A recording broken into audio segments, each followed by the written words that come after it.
Joy, we are back this month, and we are back to talk about the Cyber AB Town Hall for the month of March. I am so happy to see your smiling face. Looks like you got a little bit of a tan going on. Looks like you are relaxed. Thanks for joining us again. Thank you. Vacations are good. Vacations are always good. I wish that I could live on vacation. The thing that bothers me, right, is that and maybe I'm just a cynic, right? But you ever go on vacation somewhere and you're like, yeah, I could definitely live here, right? Like I could seriously 100% live here. And then you are there for a while and you're like, okay, I'm kind of ready to go home. I am actually the kind of person that I'm like, I want to live here because it's a different place and there's all this fascinating stuff that I want to see. But I also really like my own bed and my own shower and other assets of my home that's made it a home. So it's a little weird for me. I love to relax, but I really like home. Yeah, I think it's a great opportunity for us to practice self-care, to get away, to experience those other cultures and other activities. And I agree, though. It's always great to be home. It is. And let's talk about some more great stuff. The happenings of the CMMC ecosystem as told by Matt Travis, the CEO of the Cyber AB, through this month's monthly town hall. Is it just me, or does he get funnier every time? Who, Matt? Yeah, he's got these one-liner zingers that just crack me up. I think it's a level of comfort now, right? Rules out, everything's good. We don't have to deal with all the extra stuff. So I have a little extra room to jot down in my little joke book some zingers that I want to throw out there. I will admit, yes, there's a lighter side of Matt Travis that we get to see, and I enjoy it. It's a treat. One of the good treats that he gave us this month on the Town Hall, Joy, was, and this is big news, certificates are here. The certificates are finalized.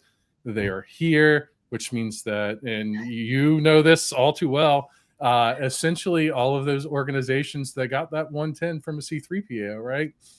They couldn't say anything about it because the certificates weren't done, right? Everything was uploaded. Emails had come from the government, and there was notification saying that your assessment scope's certified for CMMC level 2. But nobody could say anything, like we said last month on this show that we had, and the reason behind. So now we have those certificates, and it's a joyous day. What do you think? Yeah, it's great for people to be able to publicly announce their certificate is in hand. And so that really helps for all of those early adopters to have that sense of accomplishment and public acknowledgement. I think it's awesome. We still have a segment of our population that doesn't have a certificate in hand. That they do get one, though, right? According to 32 CFR, we're still the JSPs, the DIPCAC highs. Yeah, so that's one of the things that he did tell us last night. Matt Travis did tell us last night is that, and that's kind of something I kind of want to talk on, is the people or the organizations that went through a joint surveillance voluntary assessment and the precursor to the 32 CFR rule and the DIPCAC highs, the ones that will be, according to the rule, converted to CMMC level 2 certifications, none of those have gone through. So none of those account to the numbers. And talking about numbers, I want to ask you, I know that our UID number, which is the number that is assigned to you once everything goes through, right? Or the certificate number that we got, right, is very, very low. Right. So that means that we were kind of one of the first, not tooting any horns, but it leads into this question. And the question is, I want you to give me a guess right now. Essentially, January 1st, right, is the kickoff of the new year is when this started. So we're sitting in almost April. So in 3 months, how many assessments would you guess do you think have taken place? Like that there are certificates in hand, people have received certifications. Wild guess. Yeah, that's wild. This is absolutely wild. There's no into that. Yeah, this is not authoritative at all. High end 150. 150. So my guess last night when I had this conversation was 100. I think, and if I remember correctly, the last number that we got reported to us with regards to JSVAs or DIPCAC highs that were waiting to be converted over was somewhere in the nature of close to 200. I think like 177, maybe upwards of 200. So in 3 months, what I'm getting at here is that we're practically at about 300 companies that we could roughly guesstimate that are there, right? Like I could confidently say, if you told me that there were 250 companies that were certified right now, I wouldn't be surprised just based off of the numbers from JSVA and then the numbers that have taken place in the first 3 months. if you ask some C3PAOs, or if you speak to some C3PAOs, you would think they've done 100 in the past 4 months. That's no knock on them. It's just they are so busy that there are some C3PAOs that I know that I don't have to ask them what they're doing today. I know that they're doing assessments, and it's been that way since January 1st. So things are happening, assessments are happening, and I think that we're at 300. To get those assessments to happen, we need an ecosystem populated, and one of the topics that Matt talked about was, ecosystem numbers. I love to talk the numbers, to kind of speculate, to kind of point out, like, hey, this is a great looking number, this is a terrible looking number. One great looking number is that through the reauthorization process, 64 right now authorized C3PAOs, right? So there's 64 companies that are allowed to operate and provide assessments as a part of the Cyber AB and the CMMC ecosystem. And that was kind of a cool slide that he showed of all of their logos in alphabetical order on the screen. I thought that was like visually impactful to see. And hell yeah, for those C3PAOs, good for them. I mean, it was a lot of work, right? I agree. Like, you have done every step necessary, and we've gone through the IG report, and we know what those steps are. And you have been proven to be certified, and you can conduct these assessments. I will say this is the first time that I think the list has been alphabetized. Right before, I think normally it was just like, here are the order in which they came. I think it was the orders that got authorized, it was put there. So, am I complaining if it wasn't alphabetized? No, but now I can actually go through it. Oh, this is great. And I like seeing the logos too. I'm a big logo fan, logos and mascots. But so with those 64, right, Joy? One of the numbers that I thought was really exciting that he gave us is that, and this is a total number together, that somewhere that have either C3POs that either passed or are waiting DIBCAC assessments, it's 38 total. There's 19 that have passed so far. So now we're just waiting for the final steps of that authorization process. So that's 83, right? We tried math last time. Let's make sure we get it right. 64, Carrie, the one. 83. I'm 100% positive that's 83. And then there's 19 more that are just waiting for DIBCAC to give them the call to say, hey, I need your documentation packet on this Monday. We'll be there on Friday to verify everything that's going on, or however it's going to go, right? So that puts us at over 100. And that's a great number to be at, especially since realistically, the program itself is not even 90 days old. Yeah. I'm impressed. I think it's scaling just the right way. Let's talk about scaling and impressive numbers. And I think you have something to say about this one. Another number that we got, and I'll read down. So first we got CMMC certified assessors, 336. Not a huge change from the last time that we got the numbers. CCA applicants, 735. Again, not a large change, but still a great impressive number. We talked about this 1,000 that are kind of in the mix. CCPs, 655. But the most impressive number of them all, the applications for the CCP that are over 5,000. What do you think is driving this push for more people to apply to become a CCP?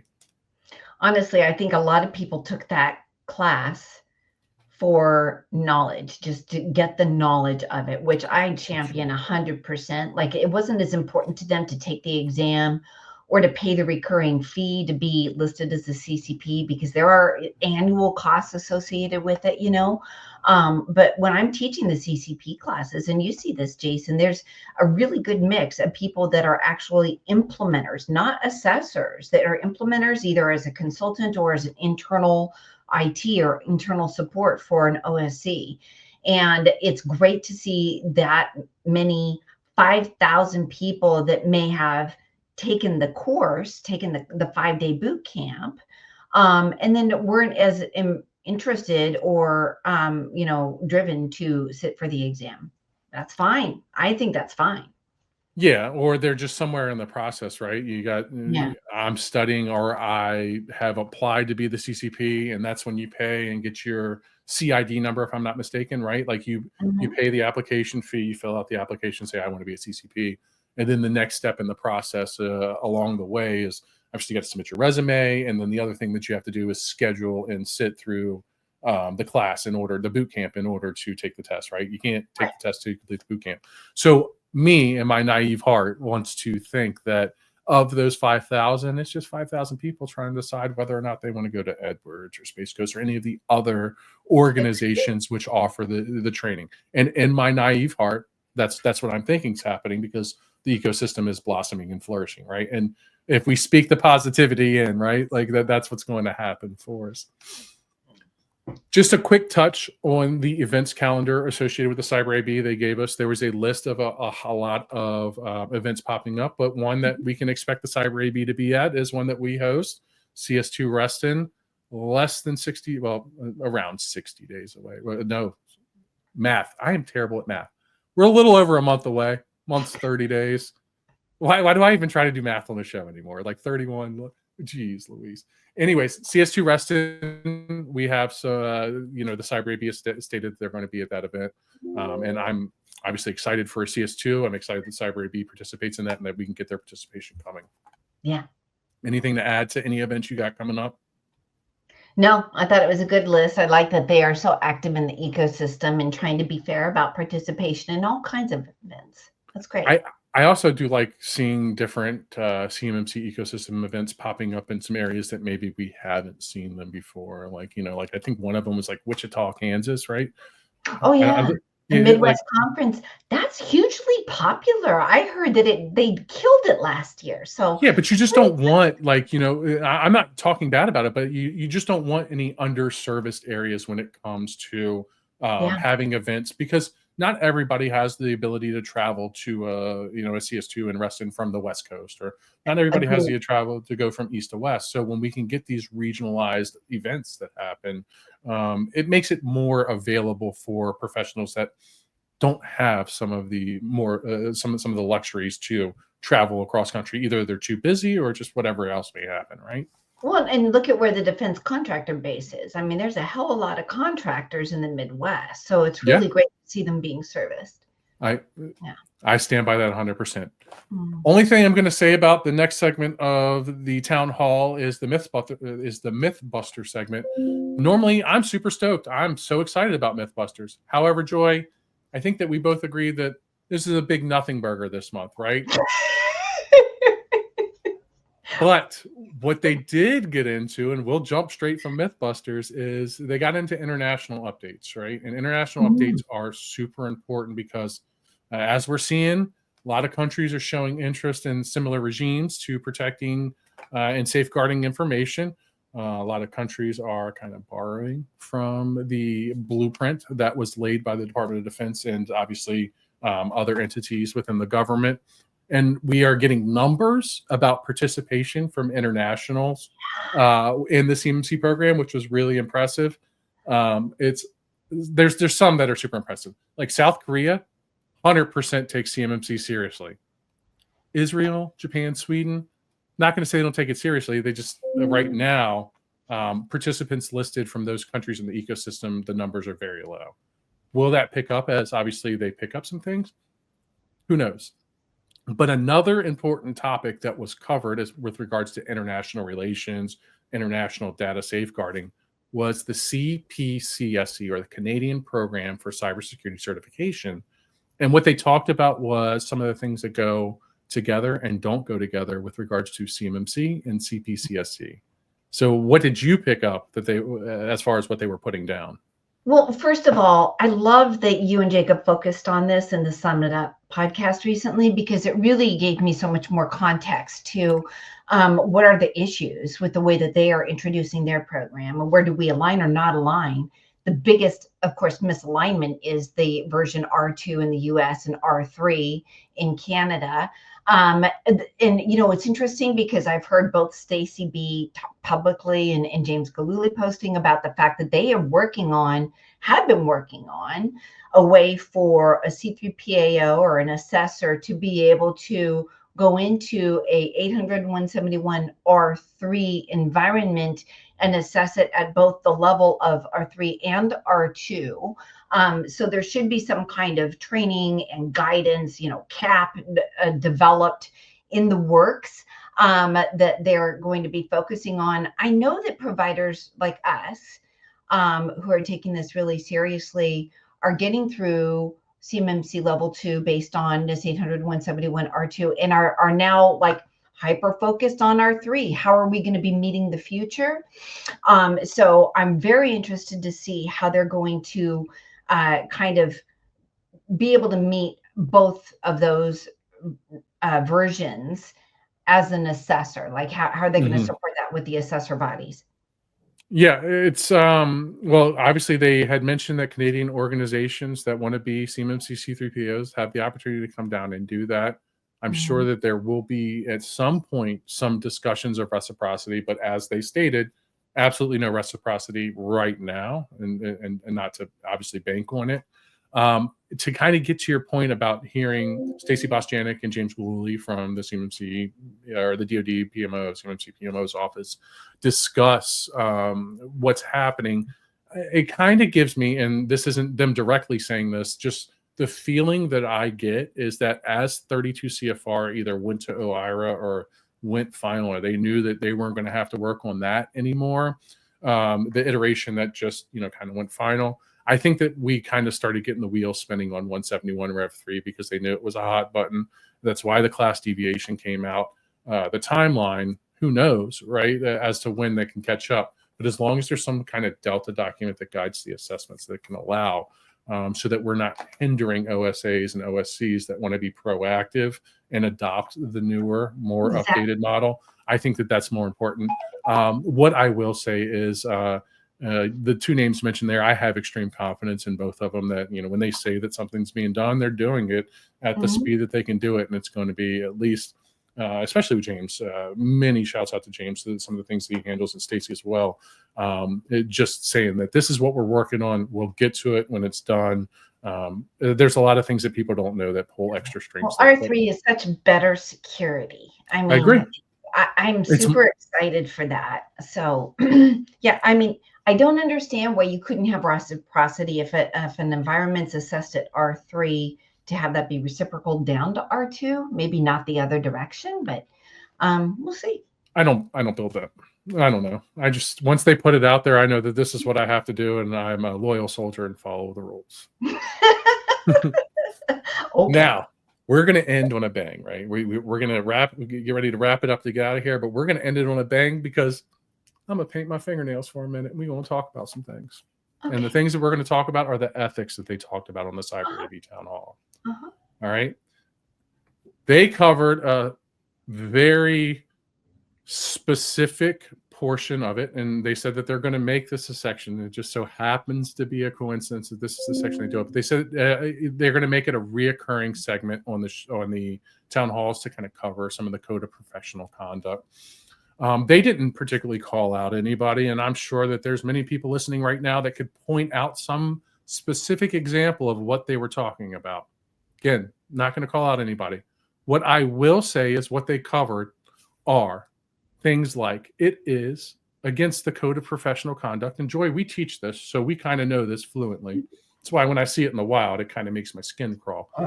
But you cannot exaggerate your services that you or your company are capable or authorized to deliver. That means we can't exaggerate and say that we can do things well beyond our capabilities or the things that we are certified to do as a part of the ecosystem. We also cannot make unrealistic claims as to what we can do or the price in which we can do it at. That's on the low side or the high side. You cannot, okay? You cannot make guarantees for assessments. This is not something that you can do. You cannot say, buy Jason's services and you're going to get a level 2 certification. No, I'll help you. And it's proven we've got past performance. But there's a big difference there. Yeah. And especially when people that are a part of the ecosystem are, and we know that a part of the code of professional conduct is, if you see something, it is your job as a member of the ecosystem to say something, but not say something, go run tell that. Have a conversation with the other ecosystem professional. First step is to approach that professional and say, hey, I don't know if you know this or not, but something that I've seen that you may be tied to is not correct. And then if you're not satisfied with the way that they take that, then you escalate it further, and that's when you file complaints against somebody for whatever. So for those people out there, if you've seen anything like that and you've tried to approach the person, don't automatically just go tattle. Like, nobody likes a tattletale. Right. But if you are trying to educate somebody and they are too obtuse to read the room and understand what's going on, and they refuse to see the errors in their ways, then I think as a part of the code of professional conduct, if you're a part of the ecosystem, it is your job to report that. Joy, do you see any, show me the lie in what I said? No, I think one of the best examples of this is, I don't know if you see on LinkedIn, Wayne Boleen is in there all the time correcting the way that somebody has stated something, because words matter. Words matter so much in CMMC. And I see him making comments of, well, this isn't exactly true. And then he gives them the right way to state it. Yeah. And I think that that's a healthy way for us to be kind of helping to moderate each other, is to say, according to the whatever the official document is, this would be the better way to say that. And from there, though, we can't control what other people are going to say or do. It's just really unfortunate. I think that some people they think the way for them to get business is to put down or step on other people instead of demonstrating their true value. And story as old as time. Yeah, it's just sometimes it's not what you're saying, it's the way you're saying it, right? Yeah. Like, hey, I get it. Totally get it. I'm just telling you, and pardon my language, you don't have to be an about it. That's it. Like that's 100% it. There's a way that as a part of the ecosystem, you are expected to carry yourself. And when somebody approaches you and they say, hey, this thing that you're doing, let me just point out this here, right? Like, this is not the way that it's supposed to go.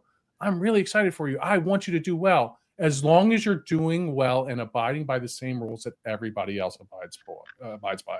The ecosystem needs to grow, so we don't need to be out here like piranhas tearing ourselves apart, right? Like, we don't have to be feasting on one another, but we do need to be educating and uplifting one another, especially. Well, and actually, being professional and collaborative will help you grow your business way faster than being combative. Yeah, I can't disagree with you. That's it. Be a good person. Be nice to people, and don't lie about what you can do. And when, I don't know, when you manipulate things in videos or whatever it is to kind of sound like something is too good to be true, it's because it is too good to be true, and editing help you out, right? Yeah. And so when you do things that are too good to be true, then the Cyber AV dedicates a whole segment of their monthly town hall to explain to you why it's too good to be true. Yeah. I'll end there. Okay. I am so happy you're back. I'm so happy that we get to do this episode together again. I'm more happy that you're well rested and got a little bit of a tan going on. Thank you. I love doing this with you too. So it's really great. Until we get to chop it up next month, like, subscribe, tell all your friends, and we'll see you next week. Thanks, Jason.